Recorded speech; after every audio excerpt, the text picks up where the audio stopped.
Got a new tool today, MacBook Pro 16-inch. Let's unbox it and then I'll talk about exactly why I chose this and what I'm planning to do with it.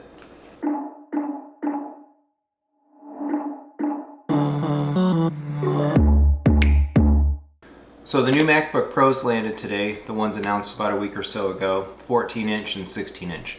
This here is a MacBook Pro 16-inch M1 Pro, 16 gig of RAM, 1 terabyte SSD. I was able to get it from Best Buy. I actually put in an order for the 512 $2,500 16-inch at Best Buy mid to late last week, which was supposed to be available for delivery today. And so all day long, I was waiting for my pickup notice to come through. Never came. Finally, I just went to the store because on the Best Buy webpage, they were showing in stock at the local store where my specific computer had come in. I went to get it. They didn't actually have it, not the space gray anyway, but I was able to still walk away with the silver 1 terabyte version. So let's dig in here, first of all. Easy plastic removal.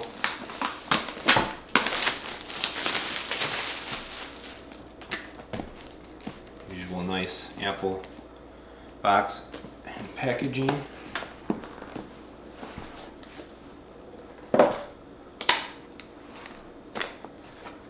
Set that aside for just a moment here.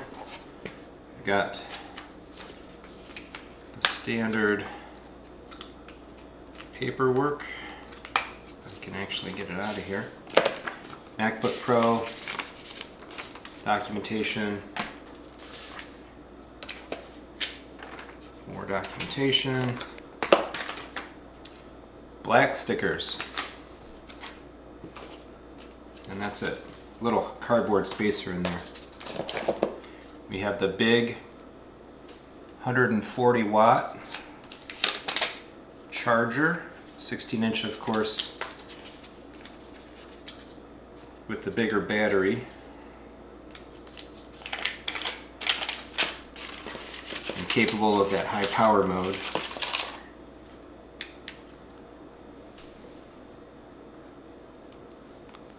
Only one port. It would really be nice to see an Ethernet plug on these, like some of the streaming stick boxes and such kind of do. But so be it. And then we have our MagSafe charging cable.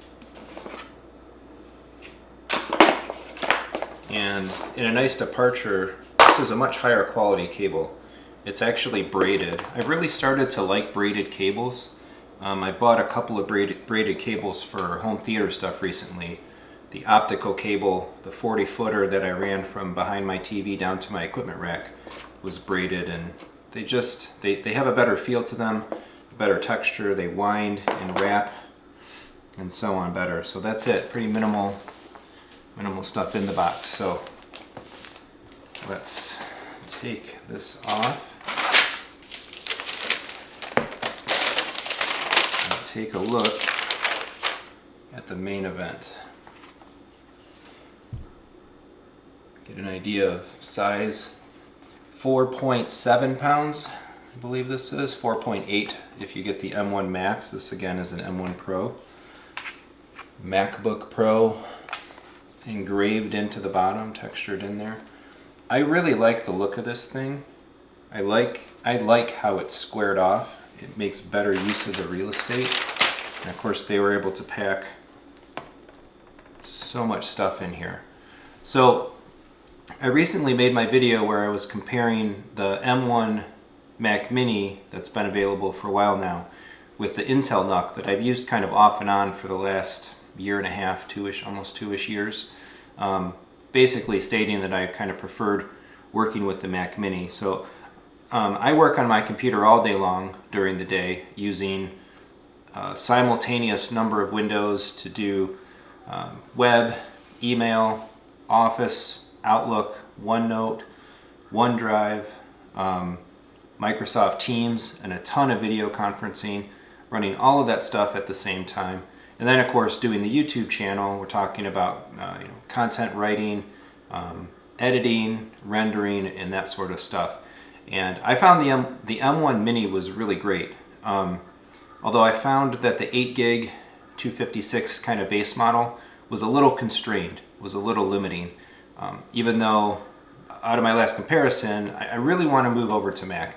I find Mac very much a draw for kind of two main reasons. One, I'm doing this content creation stuff, and there really are efficiencies around using the Mac for content creation. And then number two, I'm an Apple ecosystem user. iPhone, iPad, watch, AirPods, all that stuff. Apple TV, we use all of it. And so there's so much crossover of software and services available on Mac that are just not available on PC. As much as I like Windows, I so much prefer navigating Windows, I prefer File Explorer and all of that stuff. It's just lacking a lot of things that I want access to on a single computer. So for the last few weeks, I've been back to running my NUC and then running my iPad on the side, spending a lot of my day actually focused over on the iPad and not on the main computer. And I'm also finding too, I just don't want to be so tethered to my desk. So the idea of the dockable machine rather than the fixed mini computer is very much a draw. Being able to grab it, carry it into the living room at night and write, or even being able to do editing, or just getting out of the office spot. COVID, it's been so long, work from home. I really love work from home, but it's a lot of time in one location, one spot. So just being able to sit here in the kitchen, possibly go outside if it feels nice, on a nice day, something like that. You can do that with a dock laptop that you can't do a desktop computer, full size, or a mini computer like the Mini itself. I'm really eager to put this machine through its paces and see what it does. I feel like there's certain times in technology where stuff just takes a massive leap forward. And the biggest example of this recently, in the home theater realm anyway, has been with projectors and the new line of JVC projectors that's eminently about to come to market here. It's common that you see a new version of a product evolve in some ways and get some upgrades, and particularly in the case of computers and technology, you're going to get a new chip, you might get some faster RAM, you might have a better camera in your phone, right, version to version to version. But there's evolutions and then there's step functions. And with everything that they put into this MacBook Pro, this thing to me just represents a step function. And I love the way that they're taking the design sense. It's not about packing into the smallest, lightest, limited form factor. They're making it powerful again. Apple Silicon chip that's in here, how snappy, fast, and how powerful it is, especially for the power that it uses. Making this thing a little bigger, making this thing a little heavier, putting the ports on the side, boosting the webcam, improving the keyboard, getting rid of the touch bar. Everything that they've done, so many steps taken in this laptop, making it such a revolutionary product or revolutionary release, and not just a simple spec bump or something minor like that. So I've got a lot of high hopes that I might have finally found the computer that I really want to use. Over the course of the last year or so, year and a half, I've bounced on and off that NUC. I've used Intel MacBook Airs that just totally not enough capability for the things that I need to do day to day. I've tried a MacBook Pro prior to the M1 chips. I tried the M1 MacBook Air. I tried the M1 Mac Mini. There was always something about the experience of those devices that it didn't take the big enough step. Or particularly using the prior docked Mac laptops and needing to have a Thunderbolt docking, USB-C docking package in order to get HDMI, in order to have other ports and so on. And that stuff just never really worked very well. Not like native ports integrated into the laptop. I always found the docking devices to run really hot, and they might work fine in a more limited use, but a full 8-hour day sitting there, it wasn't reliable. The Ethernet wouldn't stay connected. The HDMI chips inside would get way too warm, and eventually they would need to cool off. They would basically start failing out.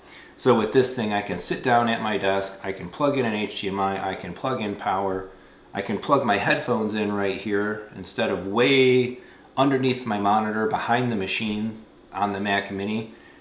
As much as they've added ports to this MacBook Pro, I really hope to see the next Mac Mini Pro actually has ports on the front, accessible ports on the front rather than just ports on the back. So again, I think there's a tremendous amount of efficiencies. I did go for the 16-inch here. I almost contemplated picking up both of them, but I figured every time in my computing that I've opted for the smaller screen, I've generally regretted it. Always go for the bigger screen. I like my iPhone as the Pro Max. I've been using an iPad Pro 2018 model now for a little while, since they launched, but I bought the 11-inch, and the first couple of months of using it essentially regretted that. I should have got the 12.9. So I thought about the 14, thinking I would carry this thing around, I would take it some places, and potentially at some point in time in 2022, when we go back to the office and in some capacity, some amount of days of the week, I'm thinking to probably just BYOD, bring my own device and use this as my work machine on the days and the times that I do go in. So we'll see how that goes, which means I'll be carrying it in a bag, carrying it around, and I don't know, at that point, an extra pound and a quarter-ish might make a difference.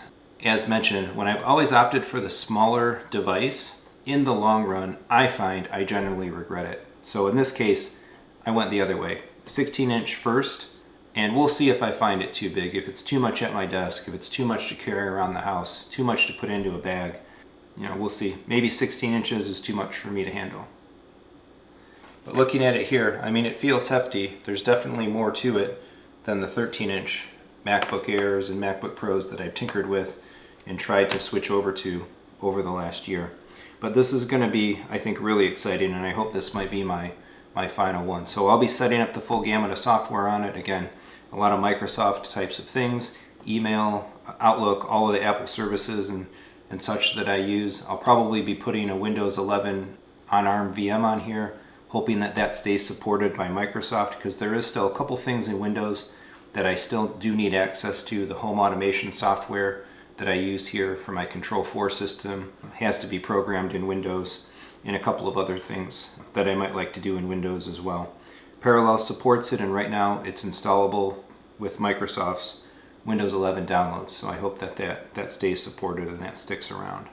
So we can take a quick closer view here. Let's see, do I have to hold it down? Nope, one finger open. Whip this cover away. One of the other things I'm really excited to try out is the ProMotion display. I'm a huge fan of ProMotion and high refresh rate, so having that on the iPad Pro has been awesome. It makes the device feel so much faster, so much zippier, and I did upgrade my iPhone from the 11 Pro Max to the 13 Pro Max, and I can feel that ProMotion display instantly. I'll probably do just a quick video on how I think, or how I'm feeling about using the 13 Pro Max. Spoiler alert, it's great. But having the high refresh rate display here is just exceptional. I'm trying to upgrade all of my stuff really that I use from a technology perspective to higher refresh rates. My gaming PC, looking forward to gaming at more like 120 hertz even, rather than 60. My televisions and hopefully that JVC projector and so on with HDMI 2.1s throughout my system. And I'll probably follow up maybe in a couple weeks, maybe 2 weeks time, with some more like day-to-day usability impressions and that sort of thing. I did pick up a Magic Mouse today as well. For some things, I think I will prefer the mouse over the trackpad, so I'm going to give the Apple Magic Mouse another go. I haven't really enjoyed using it the couple of times I've bought one and returned it, so we'll see on that. And I did grab at least just one USB-C to USB-A converter, so I can plug in the camera and offload the videos that I record for the channel on, and a couple other minor things here and there that I might need to plug in. So that's an unboxing and some first impressions about the MacBook Pro 16-inch M1 Pro. I'll be back in a couple weeks. We'll see if this one's the ticket. Fifth Mac is the charm or not. Thanks for watching. Please like and subscribe for more. Got a whole lot of cool stuff coming.